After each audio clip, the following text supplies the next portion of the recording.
Hi friends, welcome to GVK study circle.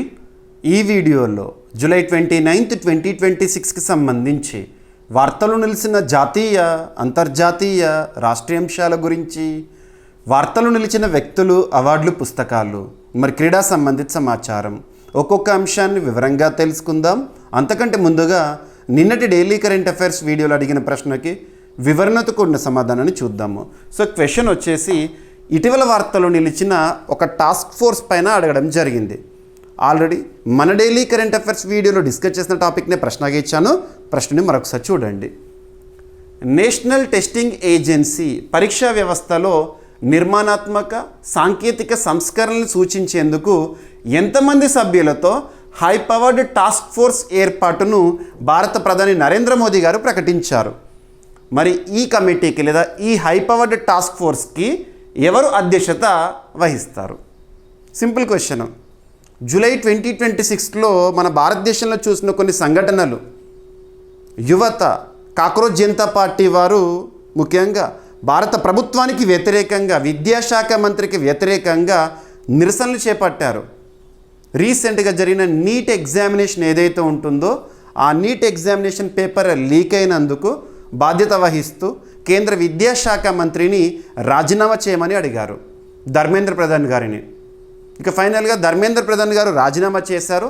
భారత ప్రభుత్వం ఇక భవిష్యత్తులో ఎటువంటి పేపర్ లీకేజీలు జరగకూడదు, పోటీ పరీక్షలు మరింత పారదర్శకంగా జరగాలి, ఎవరైతే పేపర్స్ని లీక్ చేయాలని భావిస్తారో వాళ్ళకు కఠిన శిక్షలు విధించాలని చెప్పేసి ప్రత్యేకంగా బిల్లుని కూడా తయారు చేయడం జరిగింది.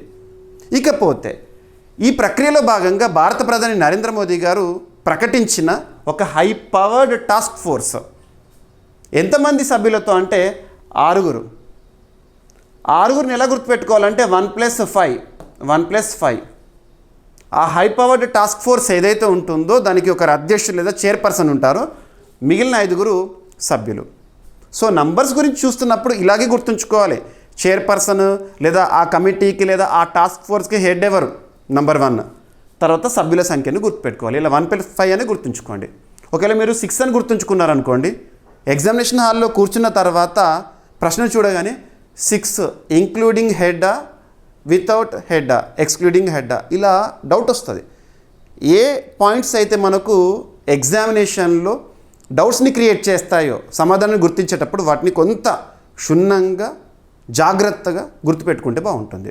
ఓకేనా? 6, 1+5 అని గుర్తుంచుకోండి. మరి ఈ హై పవర్డ్ టాస్క్ ఫోర్స్కి ఎవరు హెడ్ అని అడిగితే నందన్ నీలేకని గారు, ఇన్ఫోసిస్ సహ వ్యవస్థాపకులు నందన్ నీలేకని గారు. నందన్ నీలేకని అనగానే గతంలో మనకు ఆధార్ కార్డు, ఆధార్ రూపకల్పన ఇవన్నీ గుర్తొస్తాయి. ఇక సభ్యుల విషయానికి వస్తే, సో నందన్ నీలేకని గారేమో చైర్పర్సన్ ఈ హై పవర్డ్ టాస్క్ ఫోర్స్కి. సభ్యుల విషయానికి వస్తే ఇస్రో మాజీ చైర్పర్సన్ ఎస్ సోమనాథ్ గారు, మరియు తపన్ డేకా ఇంటెలిజెన్స్ బ్యూరో మాజీ డైరెక్టర్, 2 పర్సన్స్ అయిపోయారు. 3rd పర్సన్ వచ్చేసి వి కామకోటి గారు, ఐఐటి మద్రాస్ డైరెక్టర్. అనితా కర్వాల్ గారు విద్యాశాఖ మాజీ కార్యదర్శి. అమృతలాల్ మీనా లాజిస్టిక్స్ నిపుణుడు. ఓకేనా? సో వివిధ రంగాల్లో గుర్తింపు పొందిన వ్యక్తులని చెప్పచ్చు. సో వీరి ఆధ్వర్యంలో ఒక హై పవర్డ్ టాస్క్ ఫోర్స్ని ఏర్పాటు చేయడం జరిగింది. మరి ఈ టాస్క్ ఫోర్స్ యొక్క బాధ్యత ఏంటంటే పరీక్షల నిర్వహణలో పారదర్శక వ్యవస్థను తీర్చిదిద్దడానికి ఈ టాస్క్ ఫోర్స్ అనేది సలహాలను అందిస్తుందని మోదీ గారు తన మాటల్లో చెప్పారు. ఓకేనా? సో భారత ప్రభుత్వం వేసిన హై పవర్డ్ టాస్క్ ఫోర్స్ ఇది. ముఖ్యంగా పోటీ పరీక్షలకు సంబంధించి పారదర్శకంగా ఎగ్జామినేషన్ నిర్వహించాలి, ఇలాంటి లీకేజ్ అనేది ఫ్యూచర్లో జరగకూడదు, అందుకోసం ఎలాంటి సూచనలు పాటించాలని చెప్పేసి. ఓకేనా? రైట్. ఇటీవల కాలంలో వార్తలు నిలిచిన కమిటీలపైన, కమిషన్లపైన, ఇలాంటి టాస్క్ ఫోర్స్లపైన పోటీ పరీక్షల్లో ఖచ్చితంగా ప్రశ్నలు వస్తాయి. ఓకేనా? సో ప్రధానమంత్రి నరేంద్ర మోదీ గారు నేషనల్ టెస్టింగ్ ఏజెన్సీ ఎన్టీఏ పరీక్షా వ్యవస్థలో నిర్మాణాత్మక మరియు సాంకేతిక సంస్కరణలు సూచించేందుకు 6 సభ్యులతో హై పవర్డ్ టాస్క్ ఫోర్స్ని ఏర్పాటు చేశారు. ఈ కమిటీ జాతీయ స్థాయి ప్రవేశ పరీక్షలను మరియు పారదర్శకంగా, సురక్షితంగా మరియు విశ్వసనీయంగా నిర్వహించేందుకు సూచనలు ఇస్తుంది. ఈ టాస్క్ ఫోర్స్కి నందన్ నీలేకని గారు అధ్యక్షత వహిస్తారు. ఇంపార్టెంట్. సో హెడ్ ఇంపార్టెంట్, సభ్యులు 5 పేర్లు కూడా గుర్తుంచుకోవాలి. మొత్తం 6 పేర్లు గుర్తుంచుకోవాలి.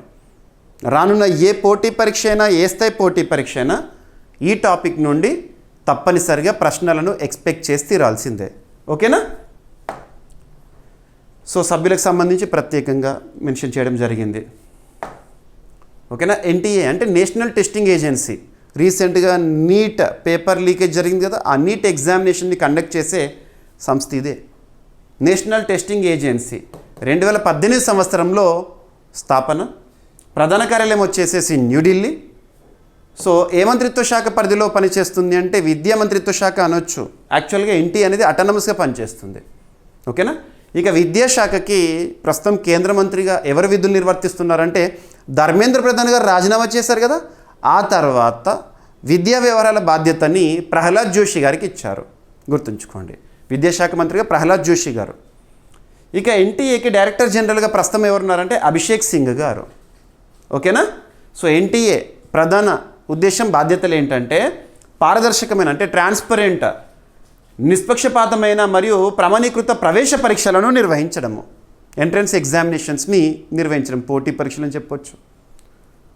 ఇక నిర్వహించే ప్రధాన పరీక్షలు NEET, JEE main, CUET, UG and PG, UGC NET మరియు ఎన్సీఈటీ.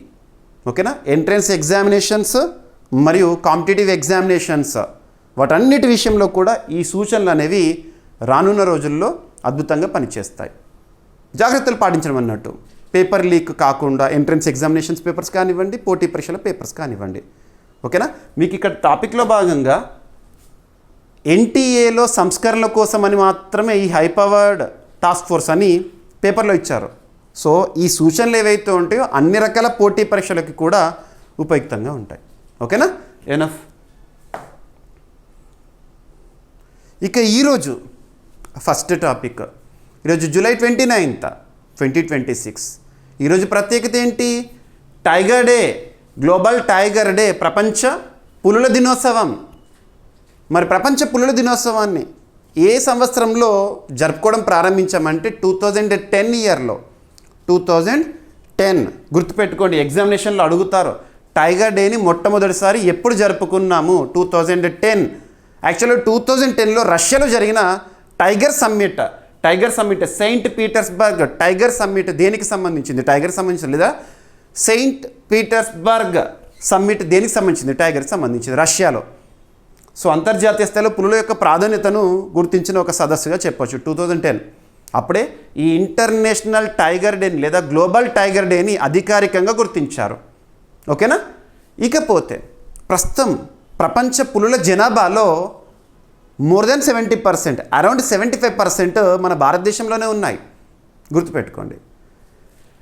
భారతదేశంలో టైగర్ సెన్సస్ అఫీషియల్గా రిలీజ్ అవుతుంది. Status of tigers in India అంటే భారతదేశంలో పులుల పరిస్థితి, పులులు ఎన్ని ఉన్నాయని చెప్పేసి. ప్రస్తుతం మనకు అందుబాటులో ఉన్న గణాంకాలు జూలై 29, 2026 వరకు ప్రస్తుతం మనకు అందుబాటులో ఉన్న గణాంకాలు, అఫీషియల్ స్టాట్స్ ఏంటంటే status of tigers in India 2022 రిపోర్టే 2023లో రిలీజ్ అయింది. 2023 ఏప్రిల్లో రిలీజ్ అయింది. ప్రతి 4 ఏళ్ళకు ఒకసారి టైగర్ సెన్సస్ అనేది రిలీజ్ అవుతుంది. లయన్ సెన్సస్ అయితే 5 years. గుర్తుపెట్టుకోండి, కొన్ని టాపిక్స్కి కాలపరిమితి గుర్తుంచుకోవాలి. ఇక్కడ టైగర్ సెన్సస్ 4 yearsకి ఒకసారి, లయన్ సెన్సస్ 5 yearsకి ఒకసారి, పాపులేషన్ సెన్సస్ జనగణన 10 ఏళ్ళకు ఒకసారి, ఇలాంటివి.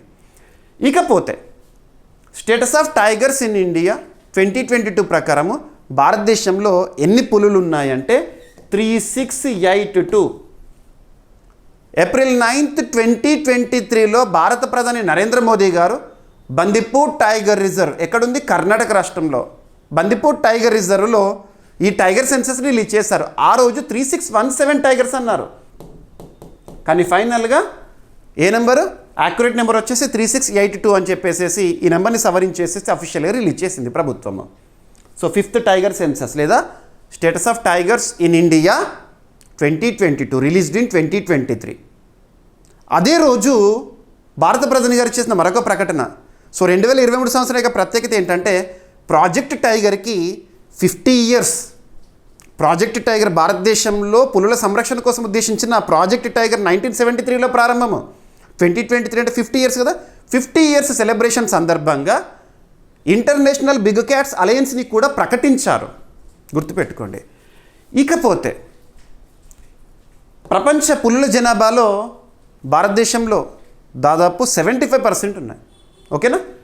ఇక పక్కన పెడితే మరి ఈ సంవత్సరం గ్లోబల్ టైగర్ డే లేదా ఇంటర్నేషనల్ టైగర్ డే థీమ్ ఏంటి అంటారు? థీమ్ గుర్తుంచుకోండి, securing the future of tigers with indigenous people and local communities at heart అనేది థీమ్. గుర్తుంచుకోండి, థీమ్స్ని ఎప్పుడైనా కూడా ఏ లాంగ్వేజ్లో చూస్తే అదే లాంగ్వేజ్లో గుర్తుంచుకోవాలి. ఎట్టి పరిస్థితుల్లోనూ ట్రాన్స్లేషన్ చేయకండి. ట్రాన్స్లేషన్ ఎర్రర్స్ కారణంగా మార్కులు కోల్పోయే ప్రమాదం ఉంది. మీకు ఎగ్జామినేషన్ పాయింట్ ఆఫ్ వ్యూలో ఈ టాపిక్ సంబంధించి ఏమడుతారంటే గ్లోబల్ టైగర్ డే లేదా ఇంటర్నేషనల్ టైగర్ డే ఏ రోజు? July 29th. ఎప్పుడు గుర్తించారు? 2010. ఎందుకు గుర్తించారు? సెయింట్ పీటర్స్బర్గ్ టైగర్ సమ్మిట్లో తీసుకున్న నిర్ణయం, రష్యాలో పుల్లను సంరక్షించడము. ఇక ప్రపంచ పులుల జనాభాలో భారతదేశంలో, మరి భారతదేశంలో అందుబాటులో ఉన్న పుల్ల గణాంకాలు. ఓకేనా, సరిపోతుంది. ప్రాజెక్ట్ టైగర్ ప్రత్యేకత. ఓకేనా, ఎనఫ్. ఇక IUCN రెడ్ లిస్ట్లో టైగర్స్ అనేవి ఎండేంజర్డ్ కేటగిరీలో ఉన్నాయి. ప్యాంథరా టైగ్రిస్ సైంటిఫిక్ నేమ్. మన భారతదేశంలో బెంగాల్ టైగర్కు ఉన్న ప్రత్యేకత వేరు. ఓకేనా, ఎనఫ్. ఇక ఈరోజు సెకండ్ టాపిక్ వచ్చేసేసి సైబర్ రిలేటెడ్. ప్రస్తుతం మనం చూస్తున్నాము, మనం టెక్నాలజీ యుగంలో బతుకుతున్నాము. The dependency on online services is increasing nowadays. మానవుడు ఆన్లైన్లో సేవలు పొందడం పైన అతిగా ఆధారపడుతున్నాడు. ఏదైనా కూడా అతి అయ్యే వరకు చాలా ప్రమాదకరంగా మారుతుంది.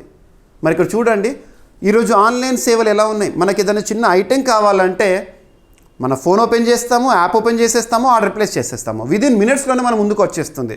ఫుడ్ నుండి గ్రాసరీస్ కానివ్వండి, లేదా ఇంట్లో వాడే ఫర్నిచర్ కానివ్వండి, ఏదైనా కూడా నిమిషాలు, గంటలు, రోజుల్లోనే మనం ముందుకు వచ్చేస్తున్నాయి. మనం ఎటు వెళ్ళకుండా ఇంట్లో నుండే ప్రపంచంలో మనకి ఏది కావాలంటే అది ప్లేస్ చేసుకోవచ్చు ఆర్డర్.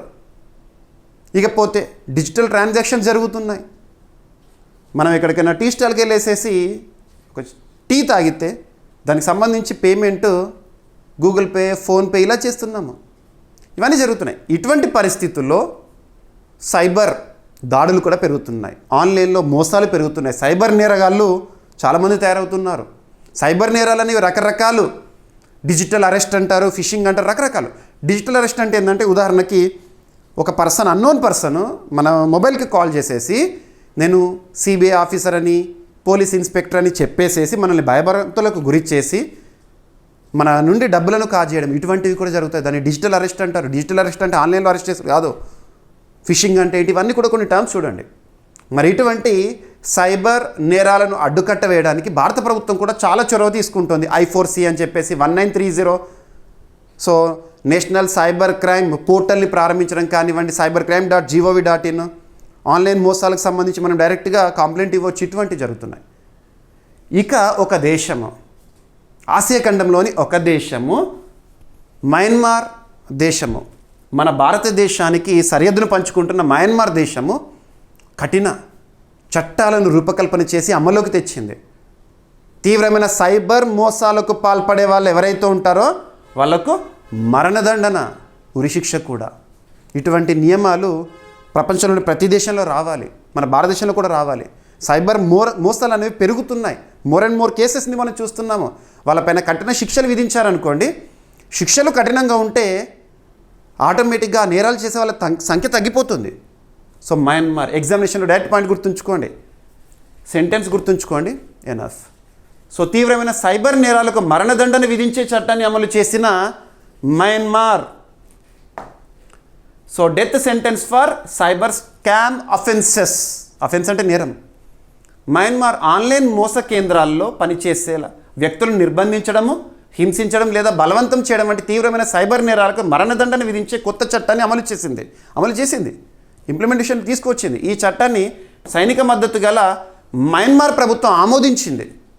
కొత్త చట్టం ప్రకారము ఆన్లైన్ మోస కేంద్రాలను నిర్వహించే వారికి, క్రిప్టో కరెన్సీ మోసాలకు పాల్పడే వారికి గరిష్టంగా 10 సంవత్సరాల కారాగార శిక్ష విధించవచ్చు. ఇక మయన్మార్ ఆన్లైన్ మోస కేంద్రాలకు ప్రధాన కేంద్రంగా మారింది. నేరం ముఠాలు భారత్తో పాటు పలు దేశాల యువతను విదేశీ ఉద్యోగుల పేరుతో మోసపూరితంగా రప్పిస్తున్నాయి. అనంతరం వారిని ఆన్లైన్ ఆర్థిక మోసాలు మరియు సైబర్ నేరాలు చేయడానికి బలవంతం చేస్తున్నాయి. ఇటువంటి పరిస్థితుల్లో ఇక మరణదండన విధించే చట్టాన్ని రూపకల్పన చేసింది ఏ దేశం అంటారు? మయన్మార్. ఓకేనా? సో మనం కరెంట్ అఫైర్స్లో భాగంగా చాలా టాపిక్స్ని డిస్కస్ చేస్తున్నాం. ఒక టాపిక్ని చూసేటప్పుడు ఆ టాపిక్లో భాగంగా ఒక దేశం గురించి వచ్చిన, సంస్థ గురించి వచ్చిన, కూటమి గురించి వచ్చిన బేసిక్ పాయింట్ చూడాలి. సో మయన్మార్ క్యాపిటల్ వచ్చేసి నెపిడా, కరెన్సీ వచ్చేసి క్యాట్, ప్రభుత్వ అధినేత అక్కడ మిన్ ఆంగ్ హ్యాంగ్ గారు ఉన్నారు. ఎనఫ్. కానీ భారత్తో సరిహద్దు పంచుకుంటున్న దేశాల్లో మయన్మార్ ఒకటి. ఓకేనా? మయన్మార్లో చూస్తున్నాం సైనిక ప్రభుత్వం ఉంది. గతంలో మయన్మార్లో మనం చూసిన అంశాలు, ఆ దేశంలో నోబెల్ శాంతి పురస్కార గ్రహీతకు శాంతి లేదు, ఆంగ్ సాన్ సూకీ, ఇటువంటివి లింక్ చేసుకోండి. ఓకేనా? ఎనఫ్. ఇక నెక్స్ట్ గణాంకాలు. ఒక అంతర్జాతీయ సంస్థ రీసెంట్గా రిలీజ్ చేసిన రిపోర్ట్ ప్రకారము గణాంకాలు. ఏదైనా ఒక రిపోర్ట్ గురించి చూసినప్పుడు ఏ అంతర్జాతీయ సంస్థ రిలీజ్ చేసింది, ఆ సంస్థ యొక్క ప్రధాన కేంద్రం ఎక్కడ, ఇతర అంశాలు పోటీ పరీక్షల కోణంలో అందులో చెప్తున్న గణాంకాలను గుర్తుపెట్టుకుంటే చాలు. సో ఇక్కడ అబ్జర్వ్ చేస్తే ఏంటంటే India emerges as world's second largest, ప్రపంచంలో భారత్ 2వ అతిపెద్ద దేశంగా ఏ విషయంలో? Supplier of seafarers. సీఫేరర్స్ అంటే ఏంటంటే సముద్రయాన నిపుణులు. సముద్రయాన నిపుణులను అత్యధికంగా అందిస్తున్న ప్రపంచంలోని 2వ దేశంగా భారత్. మనము పేపర్స్లో, న్యూస్ పేపర్స్లో కానీ, ఈవెన్ ప్రెస్ ఇన్ఫర్మేషన్ బ్యూరోలో కానివ్వండి, న్యూస్ ఆన్ ఎయిర్లో కానివ్వండి, ఇటువంటి టాపిక్ చూస్తున్నప్పుడు సో 2వ దేశంగా భారత్ అన్నారు. కొన్ని సందర్భాల్లో మొదటి దేశం ఏదో ఇవ్వరు. కాబట్టి మనం చేయాల్సింది ఏంటంటే మరి భారత్ 2వ దేశంగా ఉంది, భారత్ కంటే ముందు స్థానంలో ఏ దేశం ఉంది మనం కనుక్కోవాలి. We are aspirants. పోటీ పరీక్షల కోణంలో సమాచారం అనేది అస్పష్టంగా ఉన్నా, సమాచారం హాఫ్ ఇన్ఫర్మేషన్ ఉన్నా కూడా మనం కంప్లీట్గా ఎగ్జామినేషన్ పాయింట్ ఆఫ్ వ్యూలో గుర్తుపెట్టుకోవాలి. అదంతా కూడా మీకు నేను చేస్తున్నాను. కంప్లీట్ ఇన్ఫర్మేషన్ స్పష్టంగా ఇస్తున్నాను. నేను ఓవరాల్గా ఎక్స్ప్లెనేషన్ ఇచ్చిన తర్వాత మళ్ళీ స్లైడ్ చూపించి చదువుతున్నాను. కారణం ఏంటంటే చదివేటప్పుడు మీకు మైండ్లో ఫిక్స్ అయిపోతుంది. రేపు ఎట్లాగో ఎగ్జామినేషన్లో మనం చెప్పిన టాపిక్స్ నుండి ప్రశ్నలు కనబడతాయి. ఆ రోజు మీకు చూపిస్తాను. సో ఈ స్లైడ్లో ఈ టాపిక్ చూడండి, ఈ సెంటెన్స్ అడిగారని చెప్పేసి. ఓకేనా? సో సముద్రయాన నిపుణులను అత్యధికంగా అందిస్తున్న 2వ దేశంగా ప్రపంచంలో భారత్ అంట. మరి మొదటి స్థానంలో ఎవరున్నారంటే ఫిలిప్పీన్స్. గుర్తుంచుకోండి. మరి ఎవరు చెప్తున్నారు రిపోర్ట్? సో ప్రపంచ నౌకాయాన రంగానికి 3,11,000 మందికి పైగా సముద్రయాన నిపుణులను అందిస్తూ భారత్ ప్రపంచంలో 2వ అతిపెద్ద సరఫరాదారుగా నిలిచింది. బిమ్కో ఐసిఎస్ సముద్రయాన సిబ్బంది నివేదిక 2026 ప్రకారం ప్రపంచ సముద్రయాన సిబ్బందిలో 12.16% భారతదేశానికి చెందిన వారే. కంప్లీట్ వరల్డ్లో 100% అనుకుంటే 12.16% మన భారతదేశంలో ఉండేనంట. ఈ జాబితాలో మొదటి స్థానంలో ఫిలిప్పీన్స్, 2వ స్థానంలో భారత్ ఉంది. 2015 సంవత్సరంలో 5వ స్థానంలో ఉన్న భారత్ 2026 నాటికి 3వ స్థానానికి చేరుకుంది. ప్రపంచ సముద్రయాన సిబ్బందిలో భారత్ వాటా 2015లో 5.2% ఉంటే 2026లో 12.16%కి పెరిగి గత దశాబ్దంలో 2 పైగా వృద్ధి సాధించింది. మీకు ఈ టాపిక్ సోర్స్ ఏంటంటే పిఐబి, ప్రెస్ ఇన్ఫర్మేషన్ బ్యూరో. నేను మీకు చెప్పే టాపిక్స్ అన్నిటికీ కూడా source official information. Press information bureau కానివ్వండి, news on air, all India radio కానివ్వండి, జాతీయ స్థాయిలో ప్రముఖ వార్తాపత్రికలు, రాష్ట్ర స్థాయిలో ప్రముఖ వార్తాపత్రికలు, అంతర్జాతీయ అంశాలైతే అథెంటిక్ సోర్సెస్ నుండి సేకరించి ఆ టాపిక్ని నిర్ధారణ చేసి మీ ముందుకు తీసుకొస్తున్నాను. ఓకేనా? సో ఈ విజయానికి భారత నౌకాయాన రంగంలో చేపట్టిన నిరంతర సంస్కరణలే కారణమని కన్సర్న్ మినిస్ట్రీ ఆఫ్ పోర్ట్స్ అంటే ఓడరేవులు, ministry of ports, shipping, waterways, ప్రస్తుతం కన్సర్న్ మినిస్టర్గా ఎవరున్నారు? సర్బానంద సోనోవాల్ గారు చెప్పడం జరిగింది. సో రిపోర్ట్ని రిలీజ్ చేసిన సంస్థలు సంయుక్తంగా రిలీజ్ చేసినాయి. ఏ సంస్థలు? Baltic and international maritime council. Baltic and international maritime council 1905 ఇయర్లో స్థాపన. ప్రధాన కార్యాలయం కోపెన్హాగన్, డెన్మార్క్. సో ప్రపంచంలో అతిపెద్ద అంతర్జాతీయ నౌకాయాన సంఘం ఇది. ఇక ఇంకొక సంస్థ సహకారం, ఆ సంస్థ ఏంటంటే ఇంటర్నేషనల్ ఛాంబర్ ఆఫ్ షిప్పింగ్.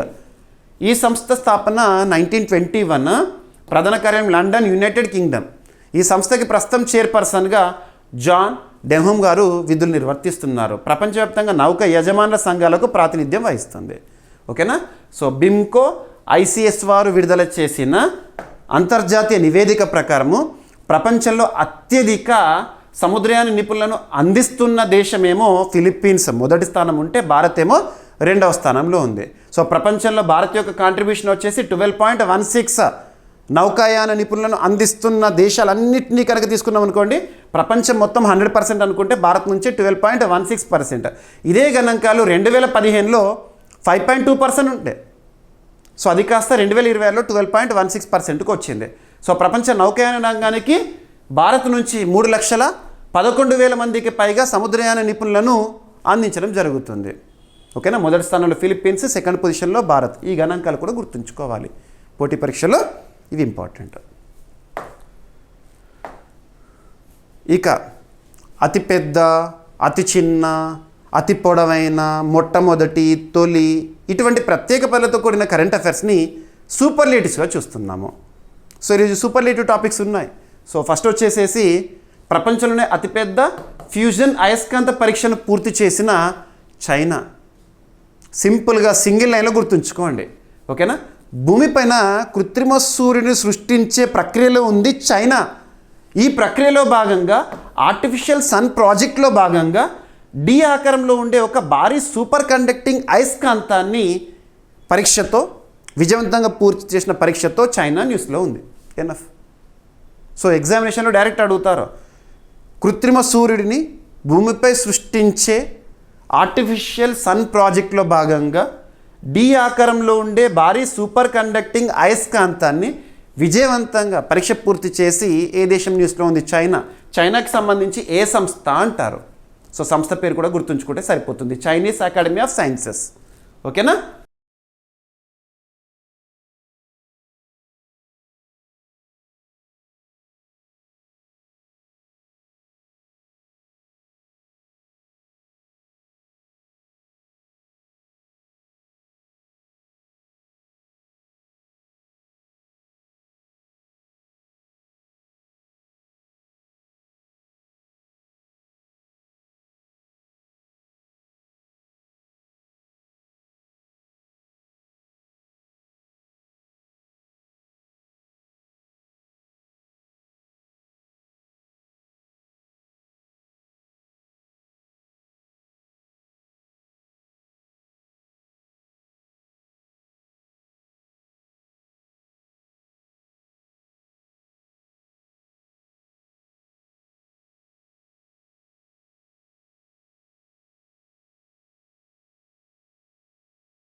ఇక ఈరోజు ప్రశ్న, ప్రపంచ junior squash championship, junior world squash ఛాంపియన్షిప్ను గెలిచి చరిత్ర సృష్టించిన తొలి భారతీయ క్రీడాకారిణి ఎవరు?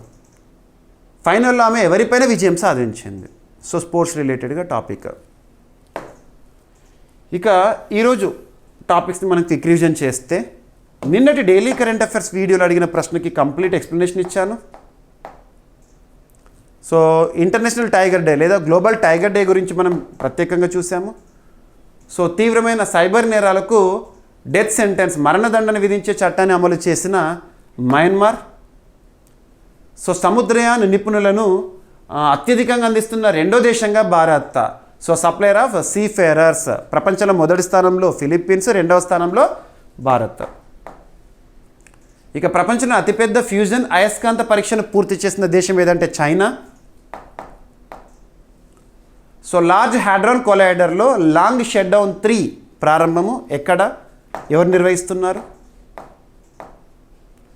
సో ప్రాక్సిస్ మిషన్ అమెరికా నాసాకి సంబంధించింది, ప్రత్యేకత ఏంటి? గ్రహ వలయాల పరిశోధన కోసం నాసా వినూత్న భావన. ఇక ఐఐటి హైదరాబాద్లో బ్రిక్స్ సైన్స్ అకాడమీస్ ఫోరము సదస్సు అనేది రీసెంట్గా ముగిసింది. సదస్సు యొక్క థీమ్ ఏంటి? బ్రిక్స్ కంట్రీస్ని గుర్తుంచుకోండి. 10 రూపాయలు మరియు 20 రూపాయల పాలిమర్ నోట్ల ప్రయోగాత్మక ప్రవేశానికి కేంద్ర ప్రభుత్వము ఆమోదం తెలిపింది. సో మినిస్ట్రీ ఆఫ్ పంచాయతీరాజ్ పరిధిలో ప్రారంభమైన 2 ఇనిషియేటివ్స్, ఆత్మనిర్భర్ పంచాయత్ ప్రోగ్రామ్, సమర్థ పంచాయత్ పోర్టల్. మహానది తొలి లోతట్టు అన్వేషణ బావి తవ్వకాలు ప్రారంభము. First deep water exploratory drilling in offshore Mahanadi basin. ప్రత్యేకత ఏంటి? ఏ ప్రాజెక్టులో భాగంగా? నేషనల్ డీప్ వాటర్ ఎక్స్ప్లోరేషన్ మిషన్లో భాగంగా, సముద్ర మంథన్ మిషన్లో భాగంగా. ఛత్తీస్గఢ్లో Deepti Yojana. So Deepti acronym full form ఏంటి? ప్రత్యేకత ఏంటి? మహిళల ఆధ్వర్యంలో రెన్యూవబుల్ ఎనర్జీకి సంబంధించి ఇనిషియేటివ్. ఇక కొల్లాపూర్ పేరుతో కొత్త శిలీంద్ర జాతిని గుర్తించారు కొల్లాపూర్, మహారాష్ట్రలో. సో తెలంగాణలో ఫ్యామిలీ రిజిస్టర్ కార్యక్రమం ప్రారంభం. సో కుటుంబానికి ఒక కార్డు, ఒక ఐడెంటిటీ నెంబర్తో. ప్రపంచ జూనియర్ స్క్వాష్ ఛాంపియన్షిప్ లేదా జూనియర్ వరల్డ్ స్క్వాష్ ఛాంపియన్షిప్ని గెలిచి చరిత్ర సృష్టించిన తొలి భారతీయ క్రీడాకారిణి ఎవరు? ఫైనల్లో ఆమె ఎవరిపైన విజయాన్ని సాధించారు? అభ్యర్థులు ప్రతిరోజు మన డైలీ కరెంట్ అఫైర్స్ వీడియో చూడండి. మీకు క్లాస్కి సంబంధించి complete information, complete explanation, full video అనేది జీవీకే స్టడీ సర్కిల్ యాప్లో ఉంటుంది. So GVK study circle app ఇప్పటివరకు ఇన్స్టాల్ చేసుకొని వారు ఎవరైనా ఉంటే ఇన్స్టాల్ చేసుకోండి. అందులో CA 360 2026 కోర్సులో క్లాస్ కంప్లీట్ ఎక్స్ప్లెనేషన్ ఉంటుంది. ప్రతిరోజు ఎక్స్ప్లెనేషన్ విన్న తర్వాత మన CA 360 కోర్సులో నేను అప్లోడ్ చేస్తున్న PDF ఏదైతే ఉంటుందో, తెలుగు మీడియం అభ్యర్థుల కోసం తెలుగు PDF ఇస్తున్నాను, ఇంగ్లీష్ మీడియం అభ్యర్థుల కోసం ఇంగ్లీష్ PDF ఇస్తున్నాను. Daily current affairs PDF. ఈ కరెంట్ అఫైర్స్ క్లాస్లో చెప్పిన ప్రతి టాపిక్, చూపించిన ప్రతి వర్డ్ మీకు ఉంటుంది. ఇక మంత్ ముగియగానే monthly roundup videos, monthly magazine తెలుగులోను ఇంగ్లీష్లోను, 1 liner current affairs, special videos, short duration videos, ఇవన్నీ కూడా మీకు CA 360 కోర్సులో ఉంటాయి. ఓకేనా?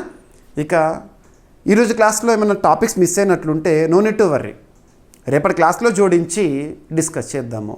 రేపు మళ్ళీ కలుద్దాం. Thank you.